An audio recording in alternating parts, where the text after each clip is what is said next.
પાદરા નગરપાલિકામાં કારોબારી ચેરમેન સંતોષ પટેલની અધ્યક્ષતામાં કારોબારી સમિતિની પ્રથમ બેઠક યોજાઈ હતી। બેઠકમાં શહેરના વિકાસલક્ષી અનેક મહત્વના મુદ્દાઓ પર ચર્ચા કરવામાં આવી હતી। ખાસ કરીને ₹1.10 કરોડના સોલર પ્લાન્ટ અને ₹77 લાખના ખર્ચે રખડતા ઢોરો માટે વ્યવસ્થા ઊભી કરવાના મુદ્દાઓ ચર્ચાના કેન્દ્રમાં રહ્યા।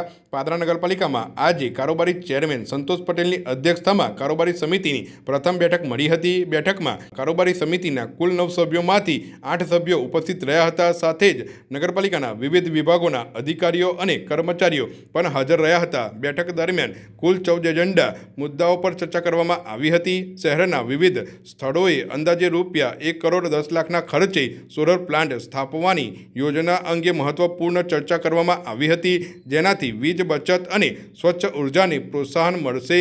શહેરમાં લાંબા સમયથી સમસ્યા બનેલા રખડતા ઢોરના પ્રશ્નના ઉકેલ માટે પણ મહત્વનો નિર્ણય લેવાયો હતો।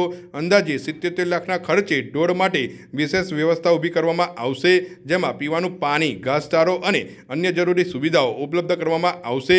આ ઉપરાંત આગામી દશામા અને ગણેશ ચતુર્થી જેવા તહેવારોને ધ્યાનમાં રાખી સ્વચ્છતા, ટ્રાફિક વ્યવસ્થા અને નાગરિક સુવિધાઓ અંગે પણ ચર્ચા કરવામાં આવી હતી।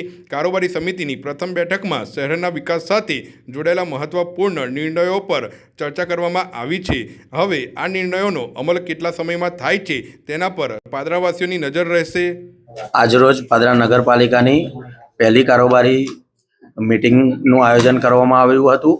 એની અંદર ₹1.10 કરોડના ખર્ચે ગામમાં વિવિધ જગ્યાએ સોલર પ્લાન્ટ નાખવાનું મંજૂરી આપવામાં આવી છે અને પાદરા ગામનો જે પ્રશ્ન છે કે જે રખડતી ગાયો છે એની માટે અંદાજે ₹77 લાખના ખર્ચે સારેજા એક શેડ ઊભો કરીએ છીએ, જે ગાય માટે લાઇટ, પીવાનું પાણી અને ઘાસચારો એની માટે આ સામાન્ય કારોબારી સભાની અંદર અને બીજા વિકાસના મુદ્દાને બહાલી આપવામાં આવી છે।